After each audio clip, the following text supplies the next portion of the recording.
Sorry, just a second while it bridges the stream.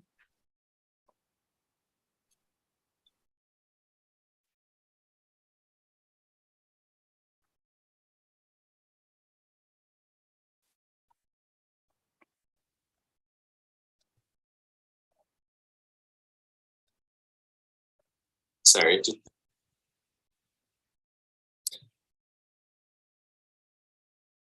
All right, welcome everyone. Thank you so much for joining us for our GENup policy celebration to celebrate our 2021 to 2022 youth policy slate. We're so excited and we're so thrilled to be joined today by an incredible list of adult allies and speakers. And so we're so excited to begin the run of events. As a preface, this year we've had an extraordinarily successful legislative session with 28 bills that we either wrote or co-sponsored, signed into law by Governor Newsom. 6 of our very own student-written GENup bills were all signed into law by the governor, and 3 of them were actually featured by the governor as a way of really empowering student and youth voice in California, particularly in education. And so we're so thrilled for you all to be here today, and we'll kind of get right into it.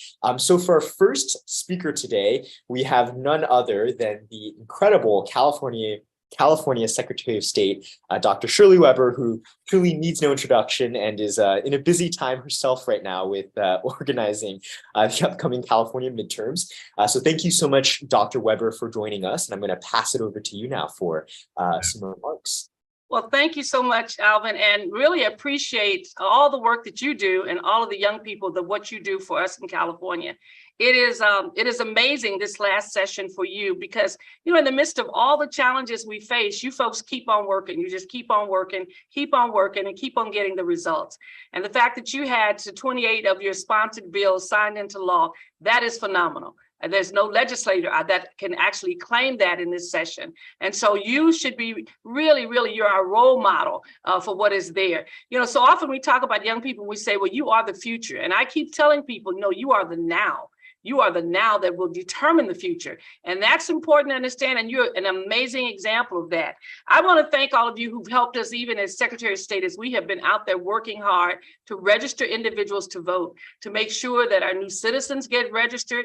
We registered over 400 and some odd individuals today at the new citizen ceremony in Sacramento. I mean, we're just excited over the fact that people went to that ceremony with the idea in mind that they wanted to register to vote, that they wanted to be fully a part of this nation. And which is exciting because so often we find people hesitant and backing up and trying to figure out if this is something they really want to do. But you've demonstrated to us, as well as new citizens have demonstrated to us, that this is something necessary to do, that we must work hard to maintain this democracy and the things in the democracy that give us the opportunity to do greatness. I've been going to high schools and colleges all around talking about our ballot bowl and the competition that's going on, and you've been there with us to talk about what you're doing and the kinds of things that really engage everyone and makes it important for them to vote. I tell young people that voting is the most powerful thing you can do. It is the most powerful thing you can do when you think about it, because it is the American equalizer. We talk about various things that are equal in this society, but when you are a registered voter, you get 1 vote. And you may have Mr. Thurman on, who is truly our state superintendent in charge of the millions of young people in our school, but he only gets 1 vote, period.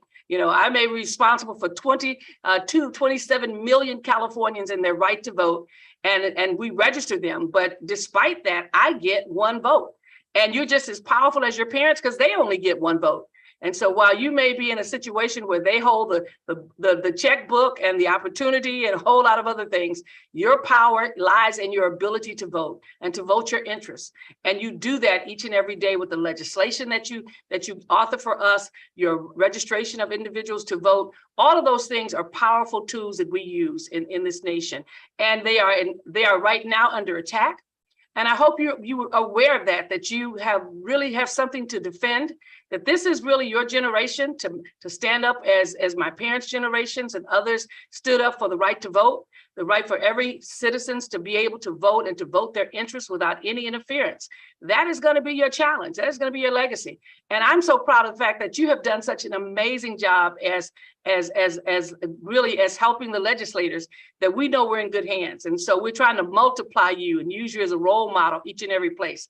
So I just want to say to you, to GenUp, you know, you're paving the way for all of us. I am so proud of the work that you've done. I continue to be amazed by it. You thanked me for coming on, and I said, no, I have to come here to thank you, because you have done amazing work with the legislature, and you've always done it. And it's always been great to have you on our team in anything that I've done. And so I just really am proud of you. You know, I work with a lot of young people, and for 40 years I taught, and you folks make me proud, because sometimes they talk about the generation that doesn't care and the generation that does this and the generation that does that.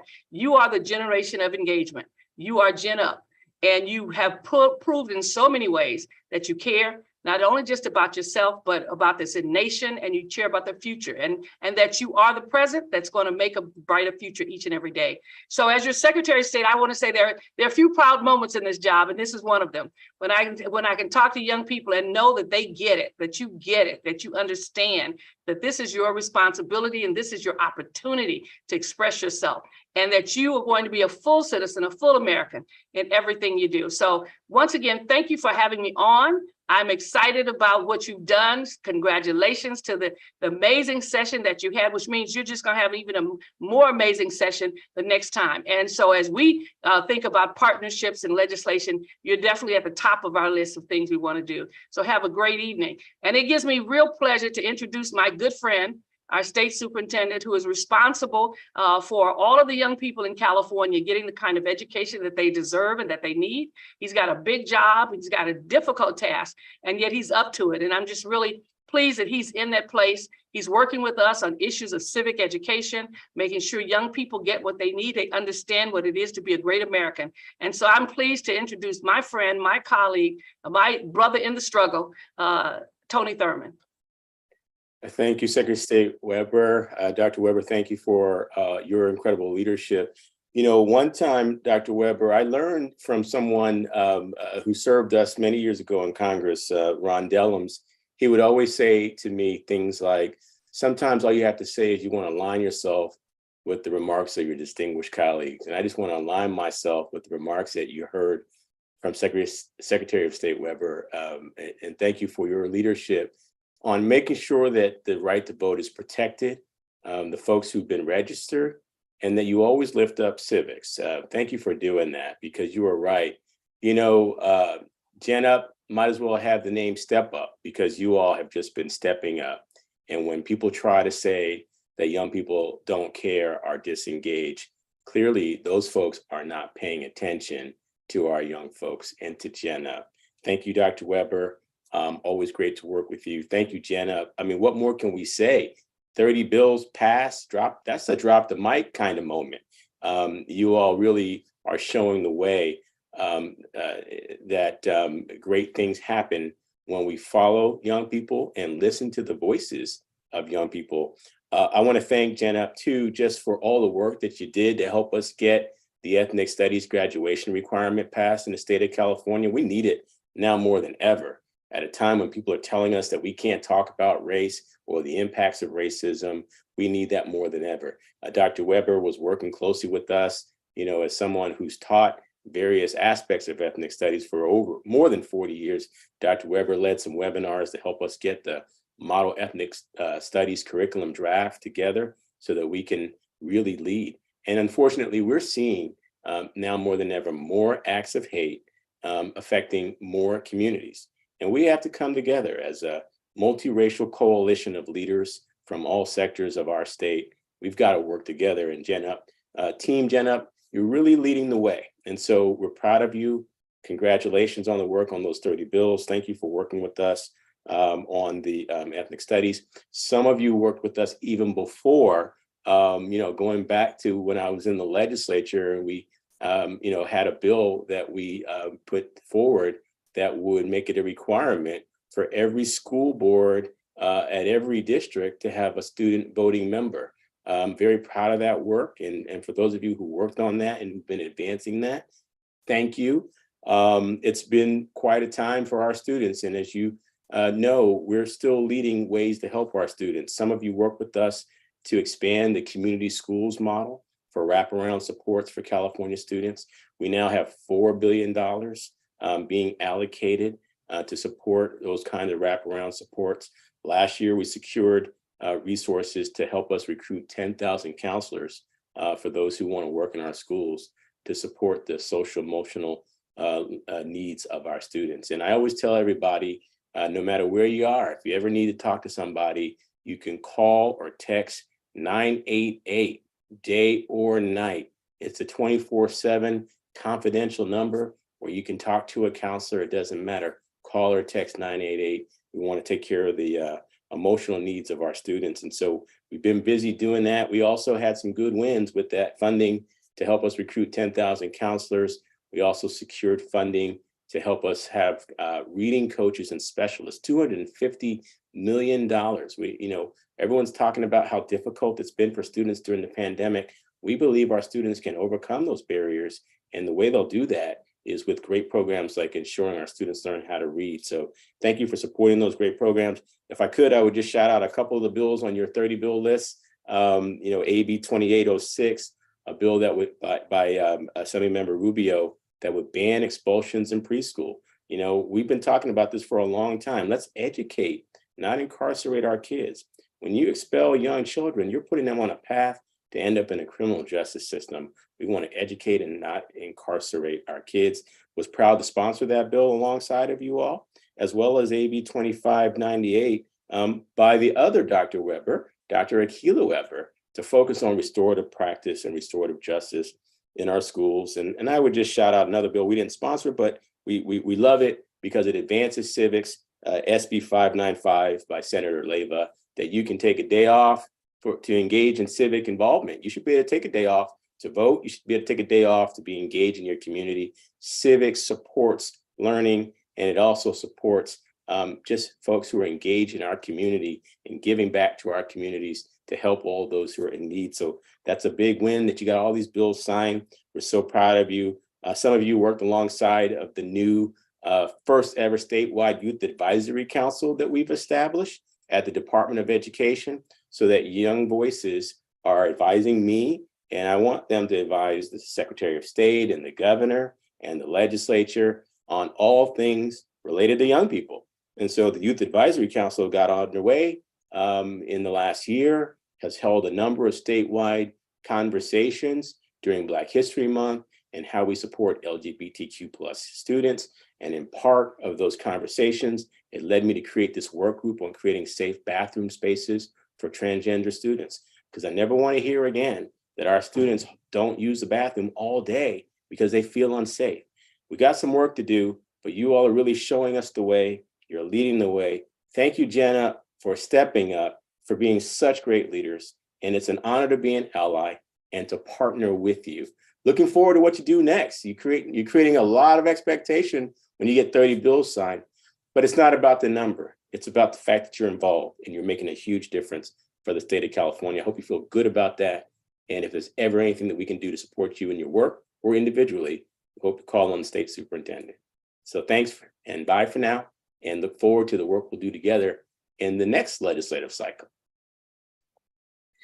Thank you so much, Superintendent Thurmond and Secretary Dr. Weber, for those incredibly inspiring, uplifting words. You truly are an inspiration to all of us students and a primary driver that makes us passionate about the work that we're doing. So thank you all for all of your incredible support for us. And we look forward to continued partnership with both the CDE and the SOS on really youth civic participation and really changing the dynamic and framework around youth voice in California policymaking and California education. So thank you all so much. Next up, we're going to start going into a bit more specifics and highlighting particular bills.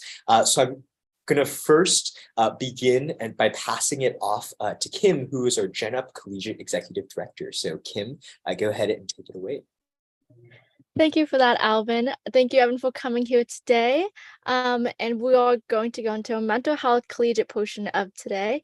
And we actually wrote AB 2122 to include mental health hotlines, local and university mental health hotlines on the back of student IDs. So without further ado, I'll pass it off to amazing legislative author, Assemblymember Stephen Choi, who's also the Vice Chair of Assembly Higher Education Committee, to start us off on this bill.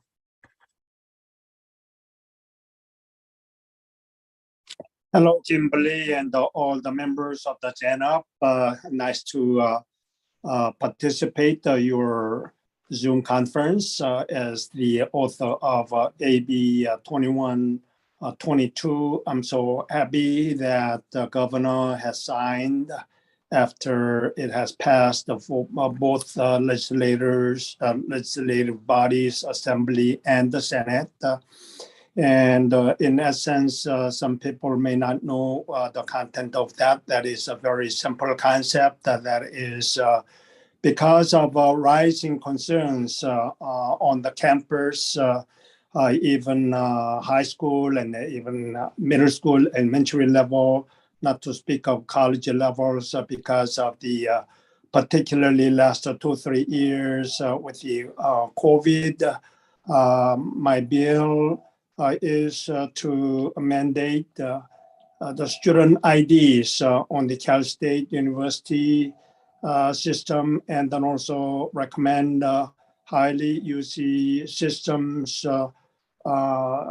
school IDs will have a mental health hotline number printed so that anyone who feels any need to have some consultation, the number will be very handily available on the student IDs. This action will remind college campuses, either system will need to have their own support system for students with the mental health issues when they reach out on campus. If they don't have such a facility, at least to find an agency in their collaborating community, either city or county, to work with them closely and establish a relationship to support the students by printing their numbers. So hopefully this will bring up their attention and the need for such a important information to be handily, easily available on their student IDs, so that the campuses may consider, if they don't have one already, mental health support the healthcare system. And students will easily access or come by and then have a casual conversation before certain issues become so serious. So I hope that this will help students, each campus, either Cal State system and the UC systems.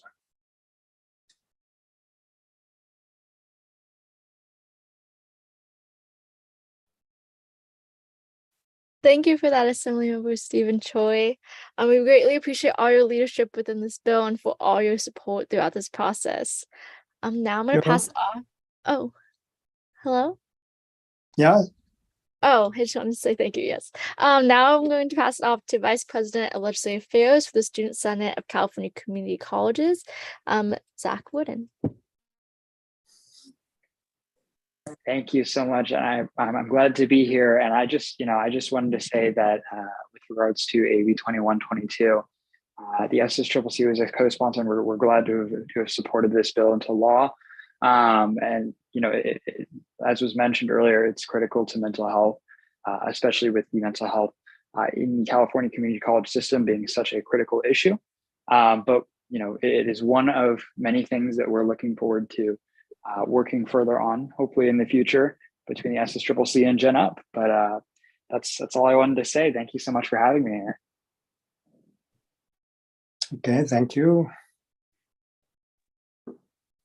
Thank you for that, Zach. And now I'm going to be speaking a little bit on this bill. So, okay. Good afternoon, everyone. My name is Kimberly Wu, and I use the she series. I go by Kim. Thank you, everyone, for coming out here today. I'm a rising senior at UC Berkeley, and I study political science, legal studies, and ethics studies. I also serve as the director of GENup Collegiate, as Alvin mentioned earlier, and I joined GENup way back my freshman year at UC Berkeley in 2019. My friend from our community activist organization, invited me to my trade education. I soon came face to face with a high school junior named Alvin Lee, who bartered 45 minutes from Fremont to Berkeley just for a 30-minute meeting to talk about education equity. His dedication, passion, and commitment to youth empowerment was inspiring because I was always told that as a student, I had no ability to change anything in my education. I felt powerless in my own life, but Alvin, along with all the students, have welcomed and lifted me in GENup, have shown me that I have power, regardless of my age and regardless of my education. I didn't need to wait until age 25 to be politically active and to change my community. And it is because of people in this room, from our representatives to our fellow student activists and partner organizations, to the community allies, to the students, who create and foster this brave space to empower students to use our voices and change our education. It is with GENup's support and passion and love for education equity that empowered me to write Assembly Bill 2122 to reclaim space for my mental health in our educational institutions. AB 2122 works to encourage the inclusion of local and campus mental health hotlines on student IDs, fostering an open and trusting campus community of mental health awareness and aid. Speaking from my experience, I remember calling my university's mental health center in 2019. And after years of masking my mental breakdowns on the drive to school with a forced smile and my shaky whispers of, "I'm okay," I finally mustered the courage to seek help for my depression and anxiety at my university. Now imagine my devastation and helplessness when I did not even receive a call back from my university's mental health center.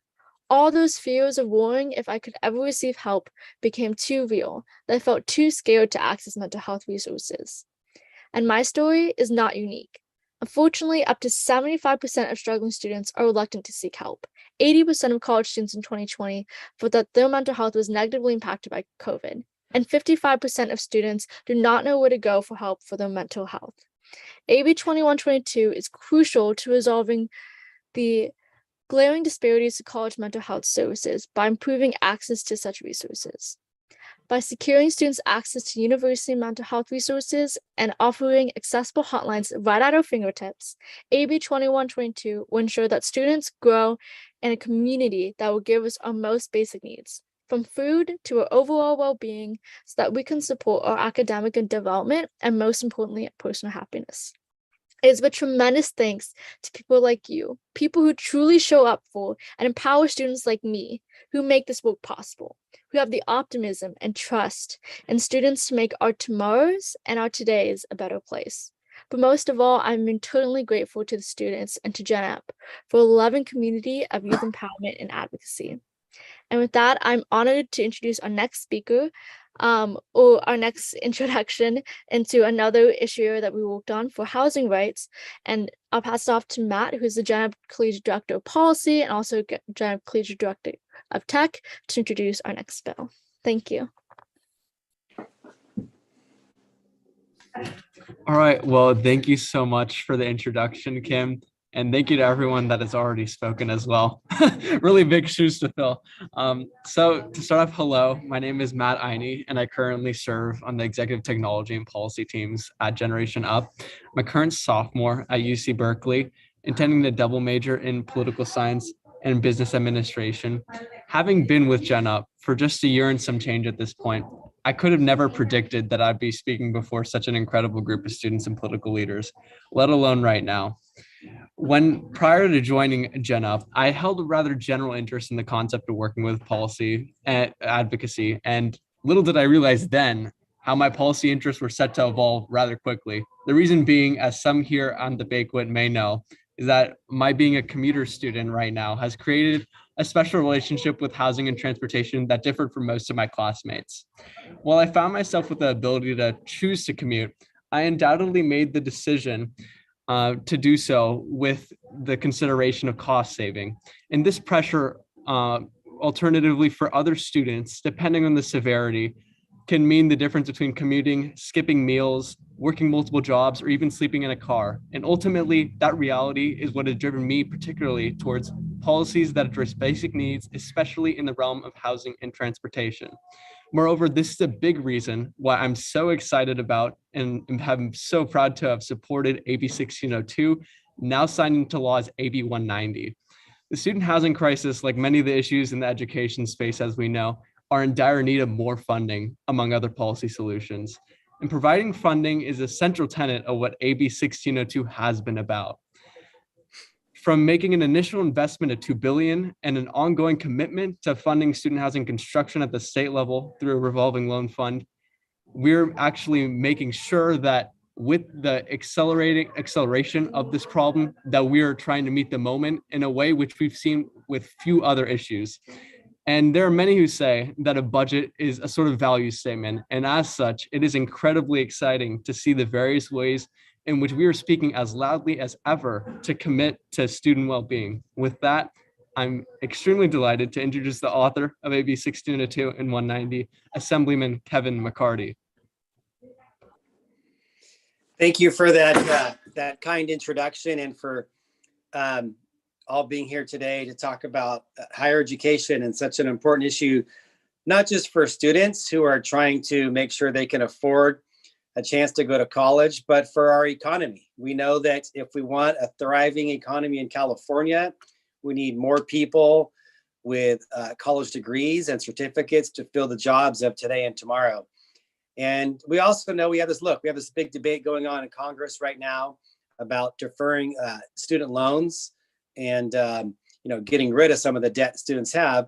But coming back on the other side is how do we prevent that massive student debt in the first place? So two major things I'm working on is reforming financial aid to expand Cal Grant and other awards to lessen the debt burden, but also the real costs of college today aren't tuition. As we know, it's books, it's food, it's transportation, and it's housing. That's just such a key issue. And we saw it, manifest this year at UC Berkeley when, we had a potential stalemate as far as enrollment there with UC Berkeley for incoming freshmen because of these CEQA lawsuits. So it all boils down to the lack of student housing. So because of your advocacy and loud voices of students throughout the state, for the first time in California history, we're now putting state money to build student housing. As was stated in the intro, last year we put a couple $2 billion for grants for UCs, CSU, and community colleges to start that process. And this year we wanted to go bigger and creating a state program, a revolving loan fund, which will allow UC, CSU, and community colleges to borrow money at 0% interest to build more needed housing on campuses. And the key there is below market rate housing to make sure that we help students have an affordable place to live. We also know the research shows that as if students live on or near campus, they're more likely to graduate within 4 years, better outcomes all around. So graduating on time means, again, a lower debt threshold. So we had a big victory in this year. This is good for the housing crisis in general. The more housing we build near college campuses is less of the stress on that city for housing as well. So it's going to help the housing crisis, help students across California, as well as help create jobs by building these student housing complexes. So we're super excited to see this going into law this year. And thank you, GENup, for being my star witnesses at the hearings throughout the year. And the other thing about this too is we know in the future years, sometimes there's money in the budget. Many times we see there's one-time money, not ongoing money. So this would be a great thing to advocate for, to deposit one-time money into this revolving fund to build, again, more needed student housing throughout California. So thank you for helping me make this a reality. It was my top bill in 2022, and I appreciate the partnership, and we'll get back at it again next year. Wonderful. Thank you again so much, Assemblymember McCarty. And with that, I'd love to introduce our next speaker to discuss the area of, COVID-19 testing in schools and COVID-19 testing plans, with starting off our GENup K-12 Chief Partnerships Director, Sanvi. Sanvi, on to you.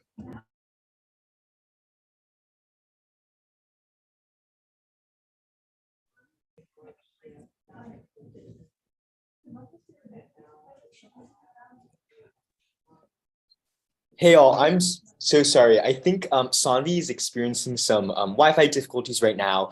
So we're going to pass it over to Sonia to talk about AB 2623, which was sexual harassment and sexual violence training legislation that Sonia ran on behalf of GenUp. So Sonia, go ahead and take it away.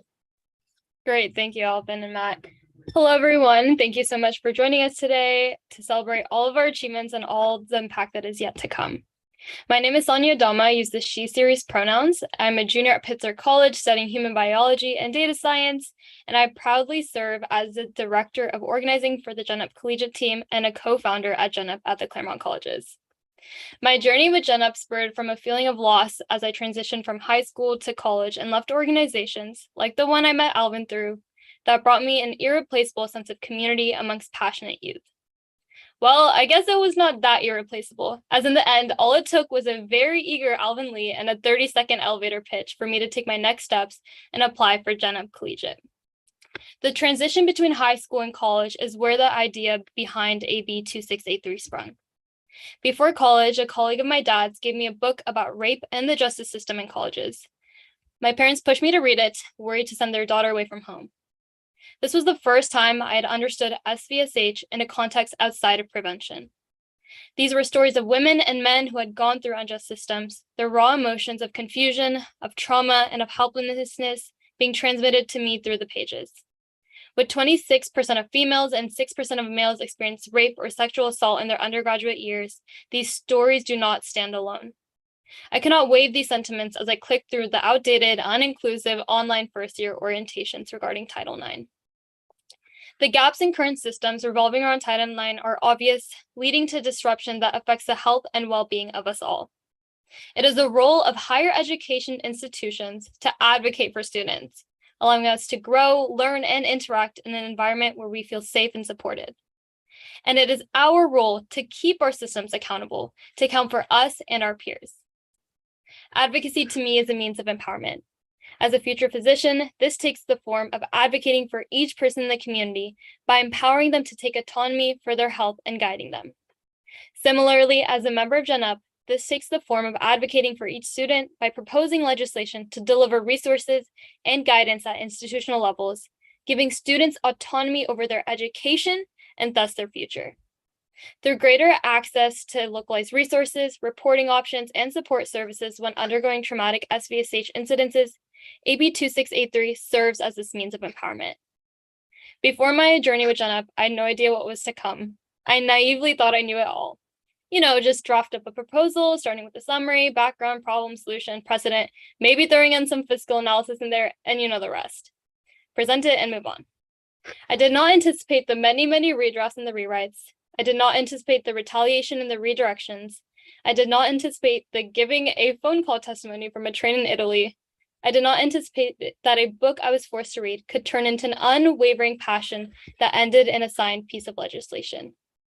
AB 2683 started off as an idea based on a joint frustration with the lack of empowerment of survivors of sexual violence and sexual harassment. AB 2683 has become an avenue towards empowerment for me and my fellow students, giving guidance in the most vulnerable of times. This would not have been possible without GENup, giving us a voice and bringing us change. Ali, Kim, the entirety of the GENup Collegiate executive team, and most of all, Noah. With that, I'm honored to introduce Mr. Noah Marty, a fellow under Assembly Member Jesse Gabriel, author of AB 2683 and chair of Assembly Privacy and Consumer Protection Committee. Thank you. Great. Well, good afternoon, everyone. Thank you so much for having me. As she said, my name is Noah Marty, and I'm here on behalf of Assemblymember Gabriel, who unfortunately was unable to attend tonight due to something urgent that came up, but he really wishes that he could be here. Our office worked very closely with Generation Up on Assembly Bill 2683 this session, which established a requirement in state law for our California colleges and universities to train their students annually on sexual violence and harassment. Assemblymember Gabriel was incredibly proud to have this piece of legislation signed into law by Governor Newsom last month, and himself as a former student government leader is incredibly passionate about advocating for removing the barriers to students achieving a higher education. Given the unfortunate prevalence of sexual violence and harassment in our college, ensuring that our students are properly trained on these issues could not have been more important.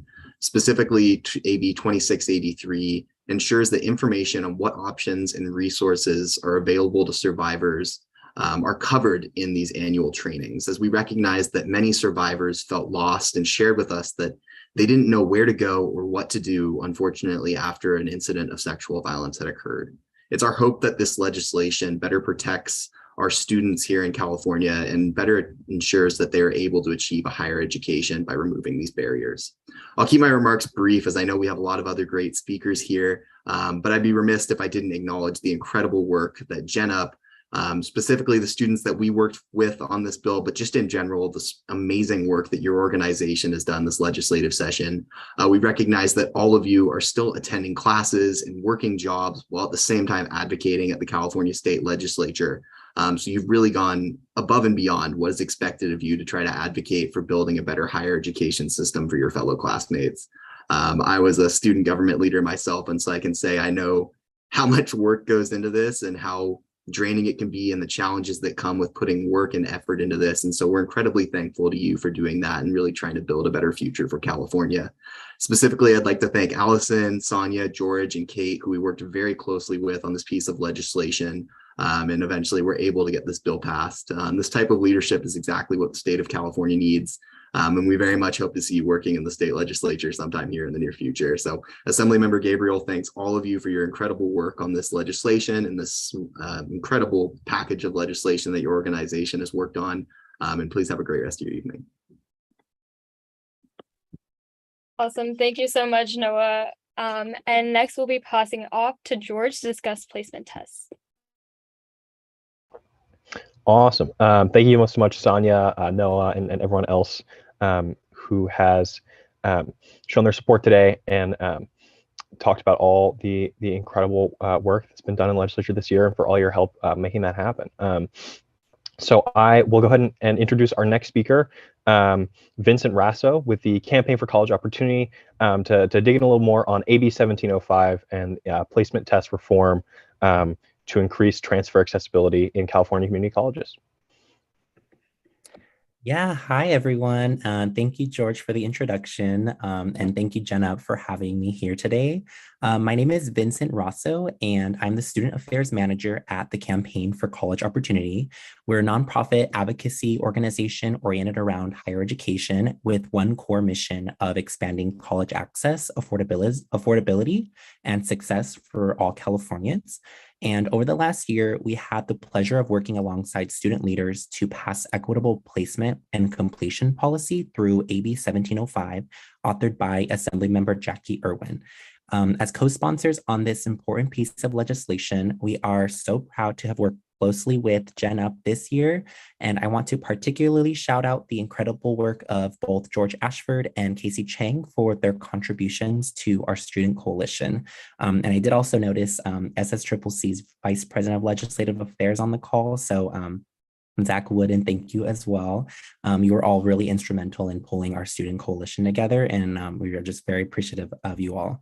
The passage of AB 1705 means that thousands of students across our California community colleges will be able to access transfer level courses where they are most likely to succeed and reach their college goals. Not only that, but the accompanying state budget investment we secured in $64 million for the equitable placement and completion grants means that all 116 community colleges will have the necessary support to implement proven best practices intended to support and guide their students in their community college journeys. As a first generation student herself, we are really proud to have worked with Assemblymember Irwin on this policy, and we're really grateful for the students along the way who made their voices heard in this fight. The coalition of support behind AB 1705 was led by an incredibly diverse coalition of student leaders, from students directly affected by remedial experiences, being stuck in remedial placement courses for up to 5 to 7 years at a community college. And we saw representation from our UC Student Association, the SSCCC, staunch activists from SMAC, Students Making a Change, Improve Your Tomorrow, Young Invincibles, and huge shout out to GENup, our student coalition organizations. This collective advocacy is what makes our victories possible, and I'm really inspired by the movements that we're able to build when we work together. But I also want to flag that we wouldn't be anywhere without the immense co-sponsorship and leadership of the Education Trust West, one of our fellow education advocacy nonprofit orgs, public advocates, and the California Acceleration Project, who have done the research and uncovered a lot of racial and economic equity gaps in student populations disproportionately affected by remedial placement. And now, we're all going to proceed to navigate equitable placement implementation at our local college, community college districts across the state. And we believe that equitable placement and completion reform is something that, we're really passionate about because we care deeply about our state's students and want to be really intentional and strategic in working with you all to make sure that every single student can achieve their college goals free from barriers. We saw the far too many students were being left behind due to placement in remedial, non-transferable courses at the community colleges. Many of them stuck in this cycle for years. And we all came together and organized to address it. So through the passage of AB 1605, we will continue to close racial equity gaps within our low income, our Black and Latino student communities, disproportionately affected by this issue. But the work continues to make sure that the completion of the ADT, advising and tutoring for students to successfully navigate transfer level courses, and overall implementation and elimination of remedial education is accomplished.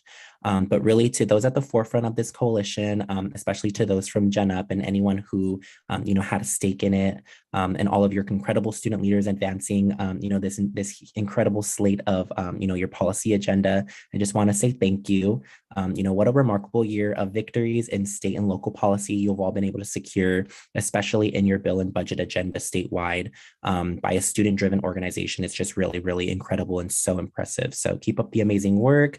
On behalf of the Campaign for College Opportunity, congratulations. Thank you for your dedication to change making through policy reform on our most, the most critical issues impacting our student communities.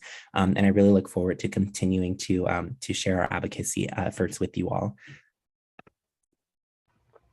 Thanks so much for that, Vincent, and for your and all your colleagues at the campaign's work on AB 1705. We were super excited to learn about this bill from our partners last year and to get involved with the incredible community of advocates working on transfer accessibility. Being able to take community classes at a community college for relatively low cost and then transfer to a four-year degree is very much a cornerstone of the higher ed system in California and across the country. So the fact that students are not always actually able to access that pathway for what turns out to be pretty much no good reason is a huge problem. And so we're super happy to see this bill signed into law and see progress made on an issue that is an absolutely essential part of the broader higher ed equity picture.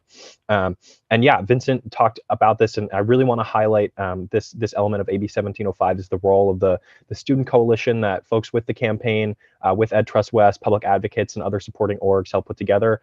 As a part of that coalition, we met with representatives from UCSA, SSCCC, Students Making a Change, and other student groups to figure out, how we can best use the student voice to get this reform over the finish line.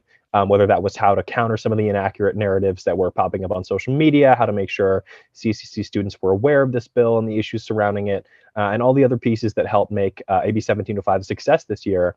And I really think that shows the impact that student advocates can have, especially when we're working together to figure out what part of the process or what part of the state we can each be most effective in, and using that to inform the overall strategy, both for student advocates and for full-time advocates. So we're really grateful to everyone who worked on this. Unfortunately, way too many to list, but with the time we have today, but thank you for helping bring students to the table and for delivering this win for equity, for data-driven policymaking, and for students. And so with that, I will pass it off to Ali and Kim. Thank you, George. Again, hi, I'm Kim, and I'm the director of GENup Collegiate. Hi, everyone. I'm Ali, and I'm GENup Collegiate's chief of staff. We would like to thank everyone for your commitment and support for youth activists and equal education, or equal access to higher education. And we are so thankful to all our youth activists who make our presence here today possible, who strive to create a loving and welcome community in our schools and universities to grow professionally and, more importantly, personally. Entering the educational advocacy world, it's intimidating. From a young age, we are taught that we don't have a say in our education, that the adults know better than us about policies that directly affect our lives, that we're not important until we are 18 and can vote, and sometimes not even at 18, it has to be even older. Therefore, we're not given the tools, resources, and thinking and empowerment to be civically engaged in our communities. I entered this space not knowing anything about school boards, education laws, or even about the Department of Education. But we grew and learned in this space from the firsthand experience with all these legislators and all of our partners and empowerment that each of these amazing student activists brought to the table. We at GENup all learned from each other and from our community, creating a safe space to share wisdom on the educational legislative process to empower us and fellow students to use our voices to shape our education. At GENup Collegiate, we would like to highlight some more legislative victories from our student advocacy this past year on a variety of social issues. AB 1736 gives students with disabilities space, as well as non-credit students to serve on college's student government bodies with full participation, granting them the right to participate in all students to participate in student government and to change our education. The reform of Cal Grant and the budget will open up access to financial aid to countless more California students in need, and we look forward to ensuring that these funds will help to fully implement the Cal Grant equity framework and the years to come. And that is only to name a few bills that we have worked on around social justice issues, ranging from basic needs, disability justice, transfer accessibility, mental health, and much more. The strength of GENup Collegiate is truly because of the hard work and dedication of the student activists on our team. From organizing mobilizations to meeting weekly with legislators to advocate for student rights, the work of our team, both at the executive and the chapter level, has helped to lead to our success this year. And while we look back on our success, there is still so much work to be done. We look forward to continue to uplift student voices to improve higher education equity this year as we begin developing our policy slate for this year, including civic engagement, mental health, basic needs, campus safety, and much more. As current students and leaders in our community, GENup believes that students have the power to contribute as valuable and equal stakeholders in our education, a power that is fundamental and essential for everyone to move towards a more just and equitable society. And while you've heard much about our collegiate slate, we are so excited to share with you the exciting work that our K-12 team has done. And so I would now like to pass the mic to Sanvi on our K-12 team, who will share about the work on the public health and COVID-19 this year.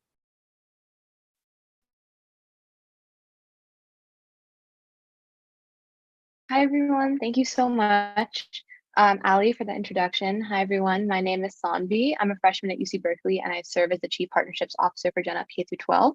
I also help manage GENup's public health slate within our policy team, and I'm super excited to present one of GENup's core public health bills this year, SB 1479, one of the bills within a package of public health legislation that we pushed in the legislature this year that requires schools to develop a COVID-19 testing plan that is consistent with guidance from the California Department of Public Health and ensures that schools, as well as preschools and after-school programs and other childcare centers, have the resources to successfully implement those plans. This bill is a tremendous game changer for thousands of students in California who are subject to circumstances that preclude them from accessing a quality education due to a public health crisis. Vaccination rates among teenage students continue to fall, which make our communities much more vulnerable to outbreaks and educational disruptions. Half of my graduating class missed our graduation due to COVID-19, and most of the students here spent 1 to 2 or even 3 years attending school online or asynchronously. These closures not only had a detrimental effect on the quality and accessibility of our education, with the same quality of education as before, but also severely affected the mental health of our generation, with many students my age more jaded and desensitized on average than those who've been working in education for decades. One of my close friends took her own life during my junior year of high school due to the same mental health difficulties shared by most students whose education suffered during the COVID-19 pandemic. Passing these bills not only reaffirms our right to protect ourselves against deadly infectious diseases, but also allows us to continue to attend school safely in person and preserve our mental health. The efforts to pass SB 1479 constitute an entirely student-led initiative to make our schools safer and better prepared for future public health crises like the COVID pandemic. Extensive school closures across the state as a result of COVID-19 have taken a significant toll on the mental health and well-being of students, parents, and teachers, which make learning hard for students and teaching hard for teachers. We strongly believe that students have a fundamental right to access a safe in-person learning environment. And although vaccines remain the cornerstone of our community response to COVID-19 and other public health crises, testing at our schools is still essential to preventing future surges and establishing a framework to enable schools to stay prepared to handle future outbreaks of infectious diseases, not just COVID-19, and also keep our education system open and sustainable for years to come. GENup has had the pleasure of working with Senator Pan, Protect Us, Teens for Vaccines, medical professional organizations such as the California Medical Association, the California Immunization Coalition, the American Academy of Pediatrics, and a number of other stakeholders in passing this bill this year. And we'll keep working to ensure students are safe and healthy while attending school as public health and the political landscape evolve over the coming year and beyond. With that, I'm super excited to introduce Crystal Strait, who's the board chair for Protect Us, which represents the pro-vaccine majority in fighting for science-based public health policies. Crystal has been an incredible mentor to learn from and has extensively led and supported the students who have fought for this initiative. Take it away, Crystal.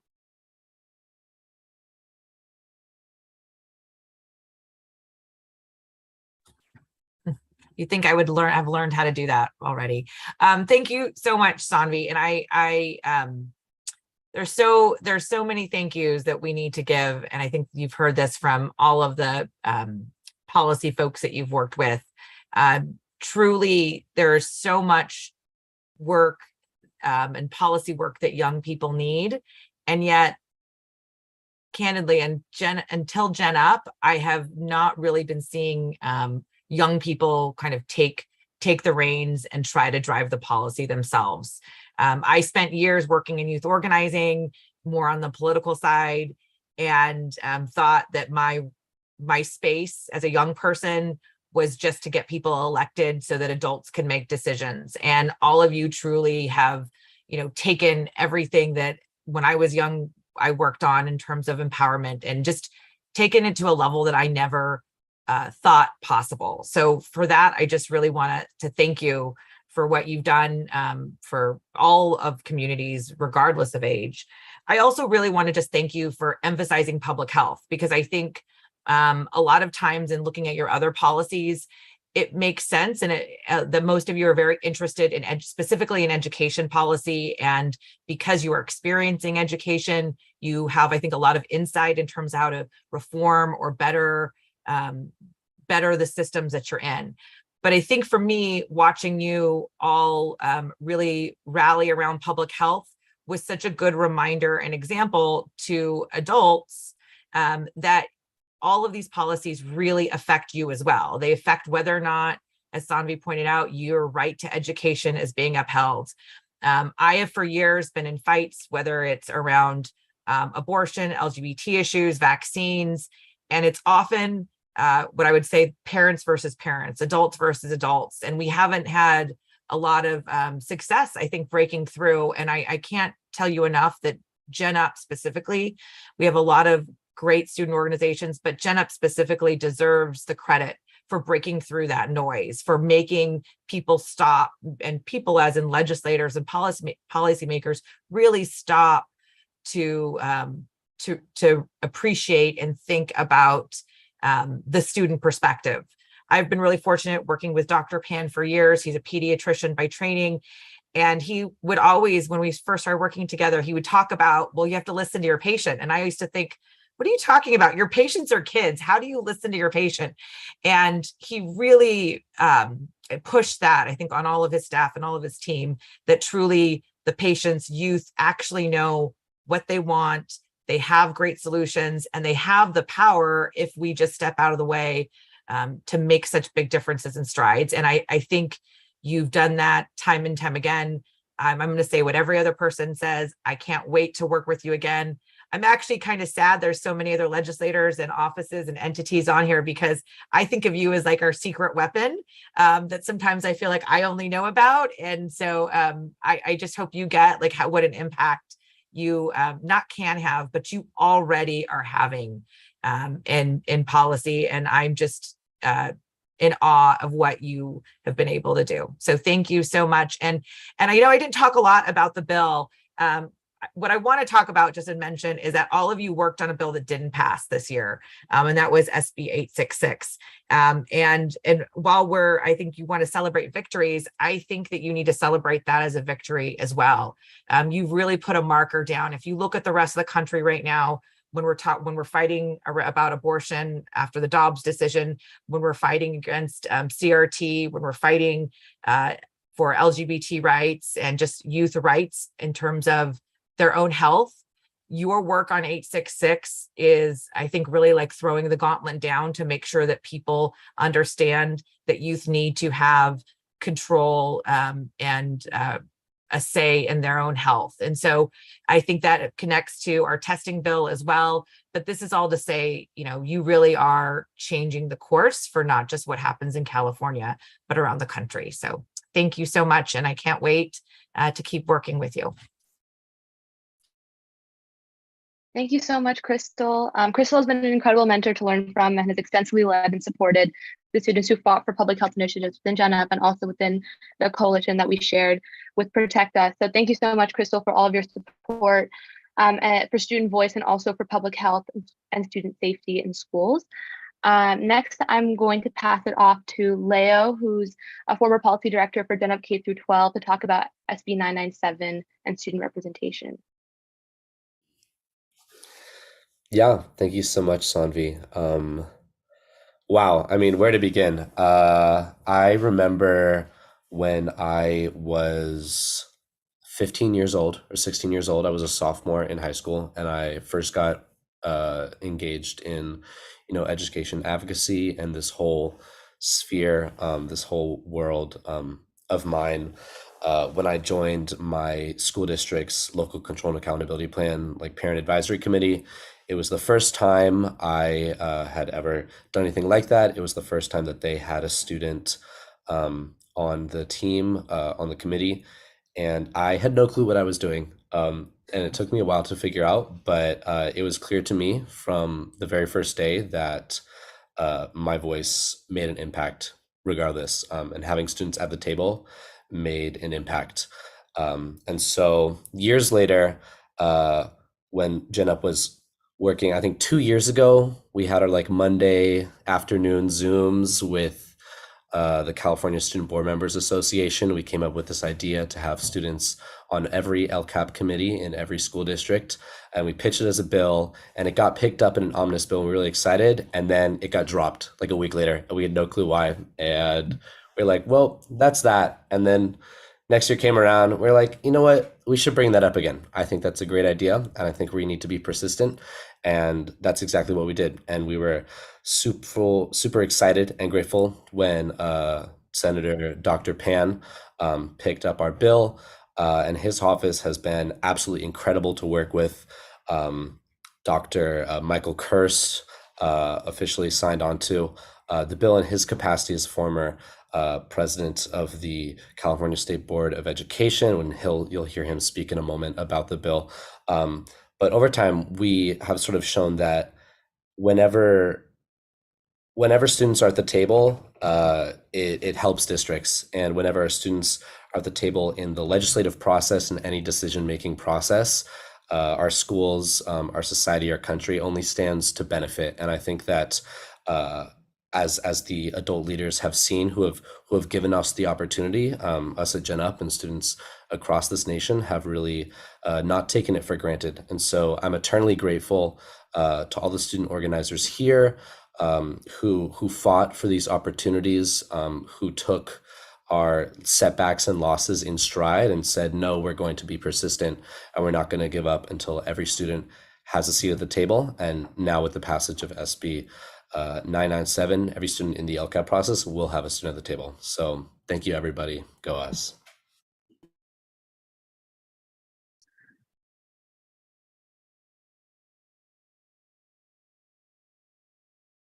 All right, we're now going to pass it off to Dr. Michael Kirst. Dr. Kirst, feel free to take it away. Right. Thank you for having me. And I do think this is a very important bill. I'm one of the co-designers of the local control funding formula. And that really passed in 2013 and returned the budget control largely to local school districts. Before that, it was highly dictated through categorical earmark money from the state level. So when students join the local control accountability plan called LCAP as participants, this will be very important because of the amount of local budget flexibility. The budget is really the key to policy development. We've heard about a lot of bills, and most of them require either money to support activities or to support implementation. And so you need to have your, whatever you do, show up in the budget, and that is an important way to do it. The local control accountability plan is required for each local district to come up with a 3-year plan, really looking forward to the priorities that are going to be set, mostly for the new money that will be spent. And there's a lot of new money out there in California. When I came back to office with Jerry Brown in 2011, we were spending $11,000 per pupil. Now we're spending somewhere over $21,000 per pupil. Sometimes people have, 22,000 or more. And a lot of this money is one-time money that has not been spent. Nationally, there's money from the federal government. Only 15% of that has been spent by now, and it was COVID relief money, and it all has to be spent by 2024. So you're really coming in at a most opportune time to talk about it. The local control accountability plan has to be passed by the school board, and it is where new money, new priorities are set out. Most of school budgets are formulaic and incremental. And so you want to be there at the table when things are spent on new things and much larger budget things. And the student voice has been notably missing from all this. And you really, in some ways, the youth of California haven't been let near the money. So the Bill 997 is really, I think, a turning point in this. And I think one of the things you want to focus on is how can we spend this money to overcome the COVID declines and adjustments to the COVID that so many students have really experienced. I think we're in an emergency situation. We know that test scores are down. We know that students have social emotional issues. How are you going to spend money at the local level to overcome that? That's one of the issues, not certainly the only issue that you will be helping to decide. So I'm personally delighted that this oversight of not having students at this table, the budgeting is overcome, and I salute the leadership of GENup and of the leaders such as Leo have really persisted in this process to make this happen. Congratulations.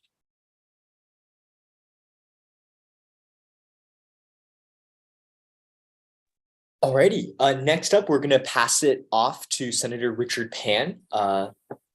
Senator Richard Pan, take it away. Okay, hello. So it's great to be here with all of you. And I want to thank you so much for having me. It gives me incredible joy to celebrate with you tonight. My staff and I had the immense pleasure of partnering with student leaders of GENup over the course of the past year and to actually work on 2 key pieces of legislation that have been signed by the governor. And I do want to also acknowledge, because after all, legislation is a collective activity. And so I did notice on the Zoom screen, and I want to also thank Senator Connie Leyva, chair of our education committee. Thank you, Connie, so much for your help and support. And Senator Cortese as well, because without their support and their leadership, particularly Senator Leyva, who chairs the education committee, because both of these were education bills, we would not have been successful as well. So I definitely want to give a shout out to my colleagues also on the call. I know they've championed some bills of yours themselves personally, but also want to certainly acknowledge their help and support in getting these 2 bills passed. So first of all, we have SB 997, the Youth Voice in Education Act, which was heralded by the governor himself when he signed it as a critical piece of education policy that will empower students across the state. With the passage of this bill, every district and county office of education that serves middle and high school students will be required to meaningfully consult students in their LCAP discussions, providing student seats at the advisory councils. And as, of course, you know, those LCAP councils decide on how the funding that we're administering through the state, through the LCFF, the local control funding formulas, how each school district will be addressing those funds. So it's very important that students have a seat at that table, that their voices are heard. And certainly we need to ensure that we continue to follow through on that. But again, really proud to have been able to carry that bill. And then second of all, as we faced COVID, we also passed SB 1479, the COVID-19 school testing bill. This bill requires schools to develop a COVID-19 testing plan, just a plan that is consistent with CDPH guidelines. And of course, over the course of the pandemic, we've become acutely aware of dramatic inconsistencies in testing plans from district to district. And so SB 1479 really is critical to keep all schools open and safe so that Californians can continue to provide all students with a quality education. And I would also make note that, unfortunately, we did receive the bad news about the test scores. But actually, if you delve into that, and certainly California is not affected, I think it's important to understand that actually California, because of our approach toward evidence-based public health measures, actually had lower declines than the national average. And in fact, we did much better than states like Texas and Florida, which actually did not follow science, just tried to open their schools without paying attention to public health. Here in California, we actually did it much better. I hate to say it, we had fewer people die, and we had lower declines in student test scores. So obviously we need to continue to follow up and address that, but good science, good public health, which you have supported, GENup, and thank you, has led to better outcomes for the people of California and for the youth of California. So the importance of your voice, the youth voice in policymaking, cannot be overstated. And certainly during my 12-year career in the legislature, students have consistently been at the forefront of important progressive social change that have led to a better society. So your voice is the future of the state, but also the present of the state. It was your voice now, not just in the future, but now, that is making a difference in our state. So I'm very hopeful for all that you have accomplished and you will accomplish even long after I leave the Senate. So again, thank you so very much. Over the past year, you have demonstrated incredible energy, expertise, and grit and determination. And from the bottom of my heart, thank you so much, student leaders of GENup. Thank you for giving me the opportunity to work with you and to move very important progressive legislation that's going to improve the state and help youth across the state and our state in its entirety. Thank you so very much. Thank you so much, Senator Pan, for your continued support of our work. The next bill we'll be talking about today is SB 1184 on school-linked mental health services, which is offered by Senator Cortese. I'm honored to introduce him as our next speaker. Well, thank you so much. Yes, I am Senator Dave Cortese, and I'm very much honored to be here with all of you to celebrate this great past legislative cycle. You're going to hear from me and I think so many others today, a big thank you for the help we receive, given the committed advocacy of GENup. It was because of that we were able to pass so many bills. I really want to thank you very personally for your support of my bill, SB 1184, which was just mentioned. We call it the School Linked Services Bill because it created now the possibility, the reality that school nurses and social workers and others who need to provide mental health access and referrals and treatment and care to students can do that without running into confidentiality issues when they try to move information back and forth, either to the county or to care providers. This bill was a priority of mine because I had worked in this space as a Santa Clara County supervisor for a number of years, and I saw the obstacles that were really just harming young people and their families and keeping them out of access when all we really needed to do was break down the barriers. I'm really proud that the governor signed SB 1184, and I truly appreciate, once again, your commitment to supporting the overall health and wellness of all children. And hopefully we'll have a chance to work together on other pieces of legislation. I know we will. There's no hope, right? We don't run on hope. We run on organizing. And you do a terrific job of organizing. And I know Senator Leyva, whose committee I serve on, besides chairing my own committee, the Labor and Employment Committee, I served with her on the Education Committee, and the work of that committee over the past couple of years, and even before I joined the Senate, is legend. So we'll look forward to carrying on, continuing the work, continuing to organize, and I hope to see you again soon. Thank you, Senator Cortese, for your remarks. Hi, everyone. My name is Sissy Zhang. My pronouns are she, her, and I'm the policy director for the GENup K-12 team. Just last year, beyond the big idea of how bills are passed from Schoolhouse Rock's I'm Just a Bill song, I knew very little about how students could influence the legislative process. I didn't know you could track bills or send letters of support or call in to testify. Yet I've now gotten the opportunity to do all of these things with GENup. Looking back, all of this started with an application to be the state student board member that I almost didn't even submit.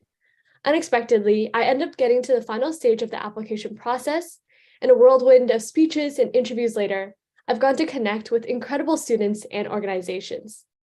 A few months ago, GENup provided the opportunity to testify for SB 1184. While we got lost and nearly drove the wrong way on a one-way street in Sacramento, eventually made it in one piece to talk about the value of school link service coordinators who are crucial to student mental health. Research shows that suicide is now the leading cause of death for adolescents, but it's also shown that students who receive social-emotional mental health services achieve better academically, are more engaged in learning, and have an improved sense of well-being. SB 1184 accomplishes this, connecting both students and families to invaluable mental health care. It was incredibly empowering to see legislators listen to student testimony and pass a bill unanimously. So to summarize, if there's something you're scared to apply for, just go for it. You never know what will happen. And of course, make sure to also leave time for self-care throughout all of this. Your mental health is important. And speaking of mental health, Kate is a fellow student who is instrumental in the passing of SB 1184. She couldn't make it today, but I'll be reading her speech. Kate is the Director of Technology and an Assistant Policy Director for the GENup K-12 team. She's currently a senior at Albany High School, but started out in GENup as a freshman, with very limited knowledge of government and politics. However, one thing that she did know was her passion for mental health advocacy for high school students. She knew that through GENup, we would become catalysts for change with the way schools across California, and by extension, the country, approach the increasing issues of student mental health. One bill in particular that we're celebrating tonight is SB 1184, a bill that will allow for mental health service coordinators at schools to have more capacity to assist students with their mental health. With the detrimental consequences of the COVID-19 pandemic on students' mental health, as well as growing depression and anxiety rates within the last decade, giving school counselors and mental health providers the ability to work closer with students is imperative to our well-being. From her personal experience, she knew that having mental health counselors can help students more closely has boundless benefits. This bill, written by Senator Cortese and backed by us, students, is an incredible triumph for all California students. Through the coming years, GENup will continue to be a determined proponent of student mental health and well-being through advocacy. We'll continue to fight for the student voices, and for now, we're so proud of GENup's accomplishments this year. Next, I'll be introducing Jennifer Tran, who will be speaking on SB 955, Civic Engagement Excused Absences. Thank you, Sissy, for that introduction. Hi, everybody. My name is Jennifer Tran. My pronouns are she, her, and I am the outgoing Chief Policy and Legislative Director for the GENup K-12 team. I'm currently a first year at UC Berkeley studying political science, public policy, and education. And, I look around at the group of students and advocates and electeds, what we've hosted today and heard from, and I look at what we are celebrating, our accomplishments as an organization from this legislative session, and I find myself really reflecting on how we all got to this moment. How did I get so lucky as to be here speaking to all of you today? In asking that question in reflection, I realized that my advocacy journey really started with an Instagram story in my sophomore year of high school. In 2020, a girl in my school district started a GENup chapter and had posted an open Google form application on Instagram. I applied.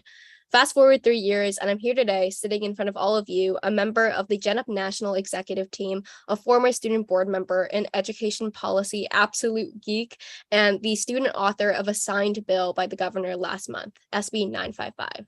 Every moment since I've clicked on that Instagram story and filled out that application has been a moment filled with community, advocacy, and empowerment. I mean, I used to want to be a music major, y'all. I did not think I'd ever get to say that I wrote and passed a state bill, but I think that's the kind of power of an organization like GENup. It shows students, young students in the K-12 education system, that we do have the power to create the change that we want to see. SB 955, Civic Engagement Excuse Absences for Students, was a 2 a.m. idea generated from experienced frustration of truancies I got in high school for working at the polls during elections.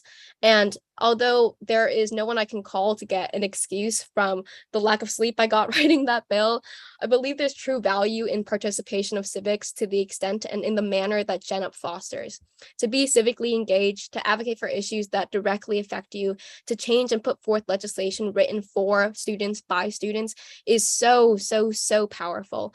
And it's that message that we've all kind of been alluding to today, I think. The education system is so unique in the sense that it's the only system in which governors are not the part of the people who are governed. Students are 100% of the education system's constituency, and yet often 0% of the decision making.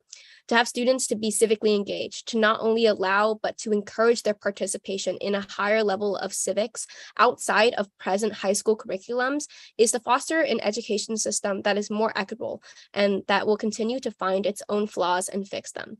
The common saying for civic engagement is that students are the leaders of tomorrow, right? But I don't really think that's all quite true, because with the right education, with the right resources and the right support, students can be the leaders of today. And the creation of SB 955, its passage through state law, and its signature by the governor proves that. SB 955 is a student-written bill for students by students, and it's one that I'm incredibly proud of. Granting all high school students excused absences for the sake of civic engagement, SB 955 is a minute but fundamental step in the right direction of making civic engagement not only a priority for classrooms and districts, but for the education system as a whole. And with that, I'm honored to introduce the author of this amazing bill, Senator Connie Leyva, Chair of the Senate Education Committee. Thank you, Jennifer, and hello, Gen Up. It is so wonderful to be here with all of you. Jen, I appreciate you bringing that bill to my attention because civic engagement is incredibly important to me. It's important for all of us. I want to do a shout out to my colleagues here. Hello, Dr. Pan. It's great to see you. Dave, I don't know if you're still on, Senator Cortese. And I do just have to say, Dr. Pan and I could tell you lots of stories about SB 1470. Just having a plan at school freaked out all the anti-vaxxers. So we had a lot of fun in education committee and then in health committee. But I am thrilled about SB 955. When I was elected 8 years ago, one of the things I said I wanted to do was demystify politics. Well, part of demystifying politics is making sure that people are engaged. Who do we want engaged? Our young people. And Jennifer, you're right. You are our leaders now, but you'll be our leaders for many, many years. So currently and in the future. And we want you to participate. We want you to be at the polls. We want you to go to school board meetings. We want you to go to city council meetings. We want you to come up to Sacramento and lobby us, or go to an elected's office in their district, wherever you live, and lobby us and tell us what's important to you. It's going to make us better. It's going to make society better. And I'm just thrilled that we were able to do this. I was at a career day at a middle school today, and I got to talk to the middle schoolers about 955 and about them being able to take a day off, an excused day off, so that the school gets their money and that they can be more civically engaged. So we have a little saying on Team Leyva: when we work together, we win together. And that's exactly what we did with 955. So Jennifer and Gen Up, thank you for everything you did to help it get across the finish line. And it's a pleasure to celebrate with all of you tonight. Keep up the great work. Thank you so much. And with those great words from esteemed Senator Leyva, we close on a successful legislative session for the GENup K-12 team. We had an amazing legislative session this last year, and with various issues ranging from civic engagement to mental health to school safety, the 4 K-12 bills highlighted in this policy celebration, SB 1479, SB 1184, SB 997, and SB 955, the GENup K-12 bills are a prime example of how impactful GENup and student voice can be. When students come together, when students organize, when we accomplish anything that we set our minds to, we can truly better the education system. These bills, these now laws, were once just ideas from students experiencing the very problems that these pieces of legislation address. Before they were introduced, they were working documents created by students for students. I mean, I still have the first drafts of SB 997 and SB 955 in my GENup Google Drive. Those bills that were signed by Gavin Newsom, our governor himself, empowered California students and were written by California students. And I don't know any message that is more powerful than that. I think that if we've learned anything from this legislative session and from this policy celebration from GENup, is that when students are given the right support again and the right education and the right backing, we can elicit and create truly transformative change. And when we look at our GENup structure and our modes for mobilization, our chapters and our executive team, we see power in all levels of education government, from local to county to state. So this policy banquet is not just a celebration of GENup's policy achievements and chapter bills, but a celebration of student voice as a whole, a celebration of GENup students in chapters, in our collective for student voice, in our executive team, in our amazing K-12 policy team, and all over the state of California, living and breathing as constituents of the K-12 education system.